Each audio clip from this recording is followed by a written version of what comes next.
Thomas Jefferson and Paulo Freire, A Declaration of Oppression. Thomas Jefferson wrote the Declaration of Independence in 1776. We hold these truths to be self-evident that all men are created equal, and that they are endowed by their Creator with certain unalienable rights. Among these are life, liberty, and the pursuit of happiness. In the Declaration of Independence, he speaks of several forms of oppression the American people were suffering due to the actions and orders of King George III, the King of Great Britain. To quote him exactly, he says, "The history of the present King of Great Britain is a history of repeated injuries and usurpations, all having in direct object the establishment of an absolute tyranny over these states." Tyranny. The word tyranny means an unrestrained exercise of power, a despotic abuse of authority. I agree with Thomas Jefferson. The American people were definitely being oppressed. But how does one argue their rights, or to quote him, the laws that nature and God have granted, but ignore those very same rights of other people based solely on the color of their skin? Paulo Freire teaches in Pedagogy of the Oppressed that the oppressed often become the oppressor. I cannot agree more. Jefferson speaks of his human rights while practicing and participating in the dehumanization of others. Thomas Jefferson, in his lifetime, owned over 600 slaves. How can one speak of tyranny when they themselves are a tyrant? Jefferson gives a list of 27 ways the king has abused his power.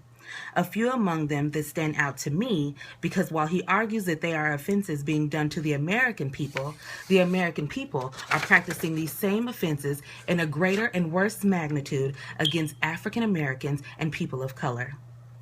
Jefferson declares independence from the king for depriving us in many cases of the benefits of a trial by jury.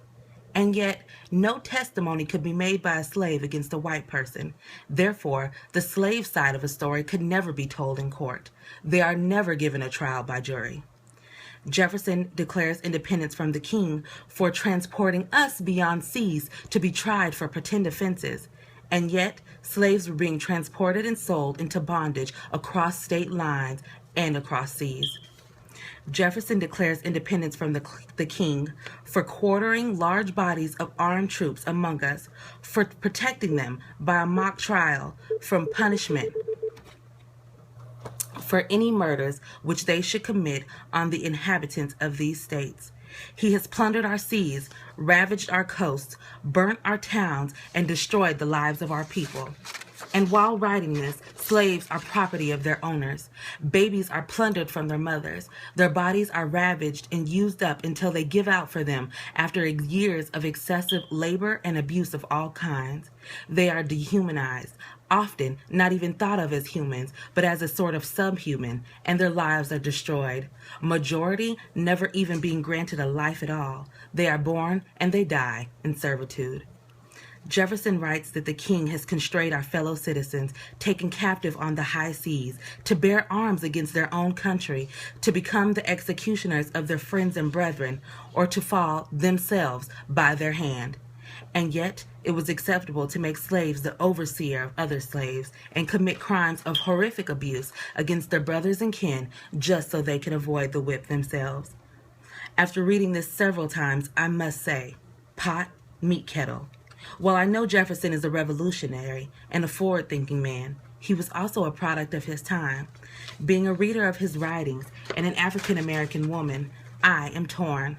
I agree with the rhetoric. I agree not only with his list of grievances toward the king. I am grateful for what the article has done for this country, and I have a sense of pride and patriotism for what it stands for. And yet, I still can't help but notice the massive hypocrisy that comes along with it. Paulo Freire teaches that dehumanization happens to those who have had their humanity stolen, and to those who have taken humanity from others. While Jefferson was a revolutionary in thinking, he actively participated in the dehumanization of the slaves, and because of that, he himself lost some of the humanity within himself. Freire teaches that the oppressed are often too afraid to stand up against oppressors.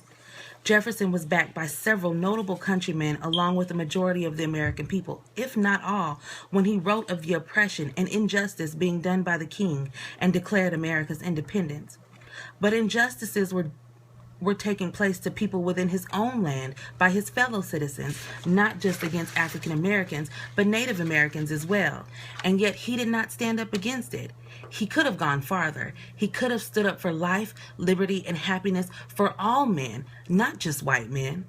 I believe he followed the belief of the masses and continued his silence and participated in oppression of the people around him slightly, and I emphasize slightly, out of fear of what others might think. In closing, Freire teaches that oppressors must be willing to rethink their way of life and examine their own role in oppression if true liberation is to occur.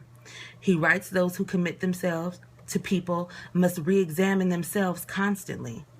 When Jefferson wrote the Declaration of Independence, he committed himself to be the voice of the American people.